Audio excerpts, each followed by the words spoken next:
પૂર્વ મુખ્યમંત્રી વિજયભાઈ રૂપાણીના નિધનથી સમગ્ર રાજકોટ, સમગ્ર સૌરાષ્ટ્ર શોકમાં ડૂબેલું છે. ત્યારે તેમની નજીક રહેલા તેમના આધ્યાત્મિક ગુરુ કહી શકાય તેવા મહારાજ પણ અહીંયા છે. રામાનંદી બાપુ પણ આવ્યા છે, તેમની સાથે વાત કરશું. બાપુ, શું કહેશો વિજયભાઈના આ પ્રકારના નિધનથી? કેવી લાગણી અનુભવો છો? ખરેખર બહુ દુઃખની લાગણી અનુભવીએ છીએ. અને રૂપાણી સાહેબ એટલે એમનું અલૌકિક અસ્તિત્વ અને ગરીબના બેલી. અને હમણાં જ અમારે એમ કહેવાય કે એમના કુળદેવી છે મા ચણાકા, જુનાગઢ જિલ્લાનું. ત્યાં ચણાકા આવ્યા હતા અને મા અંબાનું ભવ્ય મંદિર બનાવવાનું એમને સૂચના કરી હતી. ત્યારે 51 લાખ રૂપિયા પોતાના ખર્ચી મા અંબાનું ભવ્ય મંદિર બનાવેલ હતું. અને એમ કહેવાય કે અબુધાબીથી કારીગર બોલાવી, દુબઈથી કારીગર બોલાવી અને મા અંબાની મૂર્તિ બનાવડાવી હતી. અને આખો પરિવાર, જે દીકરી લંડન ગયેલી હતી એ દીકરી પણ તે દી ત્યાં હાજર હતી. અને આખો પરિવાર 11 કલાક, એમ કે સાહેબ પોતે 11 કલાક સુધી યજ્ઞમાં બેસી અને એમને યજ્ઞની પૂર્ણાવતી કરી હતી.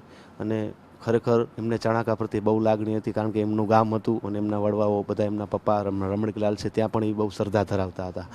એટલે ખરેખર અમારું આખું ચણાકા ગામ, આખો ગિરનાર અને એમ કહી શકાય કે આખું ગુજરાત અત્યારે શોકમય છે. અને હું પણ વિજયભાઈના આખરી દર્શન કરવા માટે અહીંયા એમના નિવાસ સ્થાને પધાર્યો છું.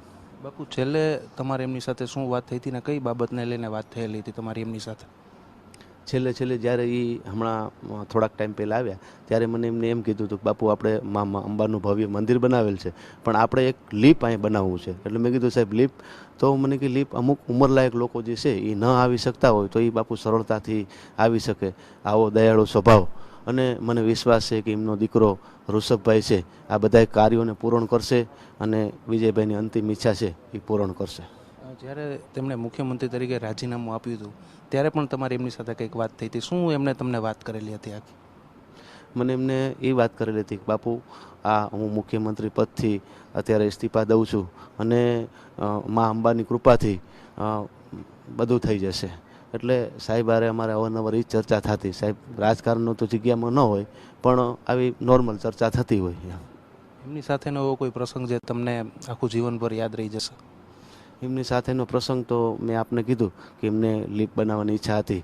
અને જુનાગઢ જે ઇન્દ્રેશ્વર મહાદેવ છે ત્યાં પણ જ્યારે પણ જુનાગઢ જાય ત્યારે ઇન્દ્રેશ્વર મહાદેવ જતા અને એમને અખૂટ શ્રદ્ધા હતી ઇન્દ્રેશ્વર મહાદેવની. ત્યાં પણ એમને એક એમ કહેવાય કે સત્સંગ હોલ, જે 1 કરોડના ખર્ચે સત્સંગ હોલ પોતે બનાવેલો. અને એમને સંત નિવાસ પણ બનાવેલો, જે સંતો આવી શકે એ રહી શકે. હાજી, એક પોતાનું યજ્ઞ ચાલુ હતો અને એક દિવ્યાંગ બાળકી આવી હતી જે ઊભી નથી રહી શકતી. તો પોતે યજ્ઞ એમને બંધ કરાવી અને એમને કીધું કે 2 મિનિટ બ્રાહ્મણોને જાળવે તો દીકરીને શું છે, દીકરીને ખુરશી આપો. તો તરત જ એ દીકરીને એમના પીએ ખુરશી આપી હતી. પછી કીધું હવન પૂરો થઈ ગયો, બેટા તારે શું છે? ત્યારે એને દીકરી કીધું સાહેબ મારે ઓપરેશન કરાવવું છે, પૈસા નથી. ત્યારે એમને તરત જ સૂચના કરી કે આનું ઓપરેશન કરાવો ને બધો ખર્ચો આપણા તરફથી આપો એમ. બિલકુલ. આ તેમનું જે ગામ આવેલું છે ત્યાંના તેમના કુળદેવીના મહંત, ચણાકા ગામના મહંત છે તે હતા. તેમણે તેમના વિશે વાતો કરી હતી. અને વિજયભાઈ માત્ર રાજકીય રીતે નહીં પરંતુ સામાજિક રીતે પણ લોકો સાથે ખૂબ જ જોડાયેલા હતા. એટલે તેમના ગામમાં પણ અત્યારે ખૂબ શોકનો માહોલ છે તે જોવા મળી રહ્યો છે. કેમેરામેન નટવર પરમાર સાથે રોનક મજીઠિયા, TV9 રાજકોટ.